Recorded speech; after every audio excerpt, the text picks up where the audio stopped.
श्री राधे राधे, जय श्री राम, जय हनुमान। बच्चों, सबसे इम्पोर्टेंट वीडियो है यह है जो कि सीसेट काउंसलिंग के ऊपर है। जिन बच्चों ने जोसा काउंसलिंग पार्टिसिपेट किया जेमेंस और एडवांस देने के बाद और जिन्हें कॉलेज नहीं मिला है, उनके लिए यह राउंड बहुत ही इम्पोर्टेंट होता है, क्योंकि सीसेट राउंड के अंदर इस बार 3 राउंड होने वाला है और कम से कम यहाँ पर काफ़ी बदलाव और चेंज देखने को मिलता है। बहुत सारे बच्चों को मेजर डाउट है कि हमें कितना फ़ीस देना पड़ेगा सीसेट काउंसलिंग में पार्टिसिपेट करने के लिए। तो ये वीडियो को आप स्किप करके मत देखें। अगर आपको सही जानकारी चाहिए और आपको सीसेट राउंड में पार्टिसिपेट कर रहे हैं तो अपने वीडियो को स्किप ना करें और पूरा ध्यान से सुने जो मैं बताने जा रहा हूँ। तथा अभी तक अगर चैनल को सब्सक्राइब नहीं किया है तो Srishti career counselling only government college admission and counselling को लेकर के आप इस चैनल को सब्सक्राइब कर ले। यहाँ पर सही जानकारी सही समय पर चैनल के माध्यम से आपके समक्ष हम देने का कोशिश करते हैं। तो सीसे पर ऐसा राउंड होता है जोसा के काउंसलिंग में, जिसमें लाखों रैंक परिवर्तन हो जाता है और जिन बच्चों ने का रैंक काफ़ी हाई है उन्हें एनआईटी में या ट्रिपल आईटी या जीएफटीआई में एडमिशन मिल जाता है। अब एनआईटी, ट्रिपल आईटी, जीएफटीआई में जिन बच्चों का हाई रैंक है, अगर उनका चॉइस फिलिंग सही से नहीं होगा तो फिर वो कॉलेज लेने में असमर्थ हो जाएगी, उन्हें नहीं मिलेगा। क्योंकि आपको पता ही है कि काउंसलिंग एक ऐसी प्रक्रिया है, अगर आपका चॉइस फिलिंग सही है तो फिर कॉलेज मिलना आसान हो जाता है। तो सबसे जो मेजर डाउट है फीस को लेकर के कि हम जोसा काउंसलिंग में पार्टिसिपेट किए हैं, पहले फीस हमने जमा कर दिया है। जिन बच्चों को सीट अलॉटमेंट हो चुका था, कोई भी कॉलेज हो, अब वो कितना फ़ीस देंगे सीसेट के लिए, या उन्हें क्या कब कितना फ़ी पे करना होगा। तो सारा डाउट जनरल हो, SC ST हो या फिर EWS हो, सारे कैटेगरी वाइज में आपको डाउट क्लियर कर दूंगा कि किन बच्चों को तो पहले से सीट अलॉटमेंट है उन्हें सीसेट राउंड के लिए क्या पे करना पड़ेगा, जिन्हें अलॉटमेंट नहीं हुआ है उन्हें सीसेट राउंड के लिए कितनी फीस आपको पे करना होगा काउंसलिंग में पार्टिसिपेट के लिए। तो अब ध्यान से सुनेंगे। पहले बात, जिन बच्चों का अगर आप जोसा काउंसलिंग पार्टिसिपेट किए हैं और आपको कितना पे करना है, नहीं किया है तो फिर कितना पे करना है, सीट आपने विड्रॉल कर लिया या सीट आपका कैंसिल हो गया या रिजेक्ट हो गया, तब उन हालात में आपको कैटेगरी वाइज हम बताएंगे। मान लो किसी कारण से सीट आपको अलॉटमेंट हुआ लेकिन रिजेक्ट हो गया या कैंसिल हो गया, या फिर आपने विड्रॉल कर लिया और आप सीसेट राउंड में जाने की कोशिश कर रहे हैं या पार्टिसिपेट करने की कोशिश कर रहे हैं काउंसलिंग में, तो फिर आपको कितना देना पड़ेगा।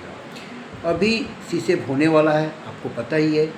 आपने अगर काउंसलिंग में एसएफ पे कर दिया है, सीट एटेस्टेशन फी जो है अगर आप पे कर दिया है तो पीएफ भी कर दिया है। पीएफ और एसएफ जो है आपको पता है, सीट भी अगर आपने पे कर दिया है और पीएफ भी कर दिया है तो फिर आपको कितना देना होगा। एसएफ यानी सीट एक्सेप्टेंस फी, और सीट को कंफर्म कर दिया है पीएफ पे करके, तो पीएफ आपको कब पे करना है, 23 से लेकर के 27 के बीच में। ये डाउट क्लियर हो गया। अब जनरल का जो फीस है वो 30,000 है, पीएफ पे करेंगे तो 45,000 है। बाकी कैटेगरी में SC ST SF को जो पे करना है वो 17,500 और पीएफ में 20,000। ओके, यहाँ तक तो ठीक है, आप समझ गए बच्चों। और जब आप सीसेट रजिस्ट्रेशन करेंगे, ओके, तो उस समय केवल आपको प्रोसेसिंग फ़ी 5,000 देना होगा, समझ गए। क्योंकि आपने पहले फीस यहाँ पर आपने पेमेंट किया है ऑलरेडी, जिनको अलॉटमेंट हुआ है उनके लिए है, और नॉर्मली 5 पे करना होगा। अपग्रेड होने पर दोबारा नहीं करना है। मान लो सीसेट राउंड में आपको कोई सर्टिफिकेट मिल गया है और अपग्रेड हो जाता है, दोबारा आपको किसी प्रकार का फ़ी आपको पे नहीं करना है। अब जो सबसे इम्पोर्टेंट दूसरा कंडीशन, यू हैव पे एसएफ मतलब सीट एक्सेप्टेंस फी, और आपको विड्रॉल कर दिया है तो कितना रुपए कटेगा। अगर आपने रुपए जमा कर दिए थे सीट एक्सेप्टेंस फी, एक्सेप्टेंस फी, और आपको अब विड्रॉल करते हैं तो कितना रुपए कटेगा, तो 5,000 प्रोसेसिंग फ़ी जो कि और 2,000 विड्रॉल, तो 7,000 कट जाएगा। अगर आप सीसे में नहीं जा रहे हैं तो आपको क्या मिलेगा, 23,000 रुपया रिटर्न हो जाएगा। आपके अकाउंट में आ जाएगा। यानी आपने 30,000 रुपये जमा किया था वहाँ पर, ये 5 और 2,000 काट करके आपको 23,000 रुपये में हो जाएगा। अगर आप CCM में जा रहे हैं और रजिस्ट्रेशन करेंगे तो आपको पता ही जनरल को 40,000 फर्स्ट बार जो पार्टिसिपेट कर रहा है उनके लिए, और आपको 23,000 माइनस हो जाएगा। अगर आप CCM में जा रहे हैं तो कितना है 40, यहाँ आपने ऊपर किया 23, तो कितना पेमेंट करेंगे 23,000 रुपये, और आपको एक्स्ट्रा रजिस्ट्रेशन पे समय पे करना होगा। अगर आज सीट मिलेगा तो दोबारा 35,000 पे करना होगा, क्योंकि आपने PF नहीं पे किया है। समझ गए? कोई डाउट है तो कॉल करके 7903895663 पर आप पूछ सकते हैं। सबसे इम्पोर्टेंट, जनरल EWS को CCM में जो पार्टिसिपेट करेंगे 40,000 रुपये 40,000, SC/ST को 19,000 यानी 19,000 रुपये देना है। ये जोसा के जो CSEP राउंड हुआ, जिसने रजिस्ट्रेशन नया पार्टिसिपेट करेंगे, जिन्होंने जोसा पार्टिसिपेट किया था और CCM में पार्टिसिपेट कर रहे हैं, किसी प्रकार कोई सीट नहीं मिला है, ये फ़ी देना ही पड़ेगा। जनरल वाले को 35,000, SC/ST को उसमें बुक करने के लिए था। जोसा काउंसलिंग में कोई सीट नहीं मिला है तो आप जनरल वाले 40,000 और SC/ST वाले 19,000 देंगे। जब आपके सीट मिलेगा तो उस टाइम आपको IF इंस्टीट्यूट फ़ी आपको अलग से पे करना होगा। Total that will be 35,000, SC/ST 70,500 something, ऐसा कुछ होगा। ये है फ़ी को लेकर के कि जो बच्चे जोशा पार्टिसिपेट किए और उन्हें कोई कॉलेज मिल गया था, कोई ब्रांच मिल गया, अब वो विड्रॉल कर रहे हैं तो क्या रुपया कटकर उनको वापस मिलेगा। और जिन बच्चों को कोई सीट नहीं मिला और CCM में पार्टिसिपेट करेंगे तो रजिस्ट्रेशन चार्ज क्या देना पड़ेगा। फिर जिन बच्चों का अपग्रेड होगा, क्या फिर उनको फीस देना होगा? नहीं देना होगा। और अगर आपका चॉइस फिलिंग सही नहीं हुआ बच्चों, तो रियली बता रहा हूँ, CCM में सोच समझ के पार्टिसिपेट कीजिएगा कि जो आपको ब्रांच मिलेगा आपको लेना ही होगा। और अगर आप नहीं लेते हैं तो उस हालात में CSEP में रुपए की रिफंडिंग नहीं होगी। तो Srishti career counselling 1 call all solution 7903895663 call पर कॉल करके आप काउंसलिंग से रिलेटेड मदद ले सकते हैं।